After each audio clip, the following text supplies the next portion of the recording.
Hello, all. We are continuing with our weekly portion. A small idea on the weekly portion. Last week was Genesis, and today we're continuing with Noah. At the end of this portion, we are introduced to the Tower of Babel, and I wanted to just talk about that for a few minutes. In Genesis 11, verse 4, we're told, "Come, let us build us a city and a tower with its top in the sky." So, what is this tower? What are we talking about? What are we building over here?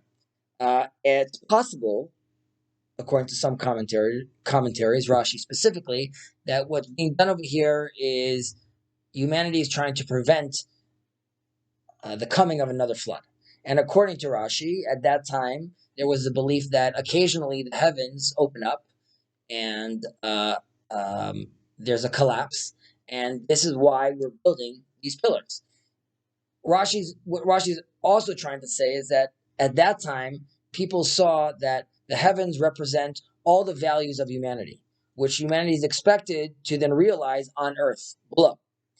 And since it's not possible for humans to live according to those values all the time, and ultimately, inevitably, they will be sinning. Therefore they're going to be destined to be judged and found guilty, which ultimately will lead to another flood. And according to this perspective, this is what was the impetus for the people of Babel to try to erect this tower. And they understood that the previous generation with the flood was destroyed due to their wars and there was no unity between them, and that's why Project Tower of Babel was really to create unity among all these people together. This was how they were trying to avoid this. However, in practice, the generation of the Tower of Babel created a society that transformed human life into a collective enterprise. The Midrash says that when a person fell off the tower, no one would say anything. But if someone dropped a brick or a stone, they would cry out and say, "When will there be a time where another stone comes to replace the other one?" As they were very worried about this. The individual became basically an object whose value, the sole value, was to produce children who could then contribute to Project Tower of Babel. This phenomenon can be seen also in our modern times, obviously, with all our systems that we have. Ultimately, individuals turn into what we call a cog in the machine. We're just a part of this massive machine. These systems, which are supposed to serve as a stage for us expressing the divine image in humans, instead becomes the central focus and the central force that captures society at the expense of the individual itself. The generation of the Tower of Babel assumed that if all human resources were dedicated and directed towards this collective human project, it would create unity among the people, and there would be no judgment, and hence there would be no more floods. To their credit, this ideology does prevent wars, because without any differences among humans, there's no conflict or disagreements. However, this worldview comes at the cost it comes at a very high cost, because the cultural diversity rooted in the differences among humans is completely erased, and the human uniqueness is eliminated. Right? If that's the only goal I'm trying to do, it doesn't really matter to me that you could tap dance or your opinions. I really just need you to produce this act as part of this cog in our machine. And therefore, God does not allow for their plan to be realized. And in the end, God reveals himself in the Tower of Babel and causes division among the whole generation of the tower. And we know that does not end well for them. The divine revelation doesn't only erase the individual, but rather it strengthens the uniqueness to a point, at that point, where no one can even understand each other's language. This way, humanity is actually saved from the hell of human uniformity.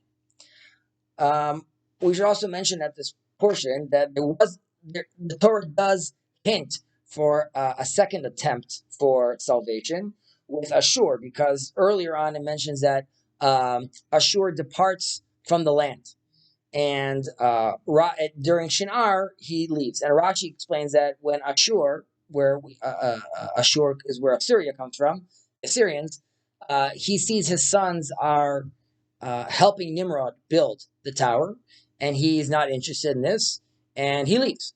And when he leaves, he ends up building his own city. So we could ask, if he left and he thought everyone's doing one thing, I'm going to do my own thing, which is quite heroic. Why is he not the origin of where we have the chosen people from? Ultimately, is he does leave, but he builds Nineveh, which is Babel 2.0. He builds another town, and it ends up being, if he was trying to leave one ruler, he ended up becoming another difficult ruler in his own new city. So this second attempt was an actual fail.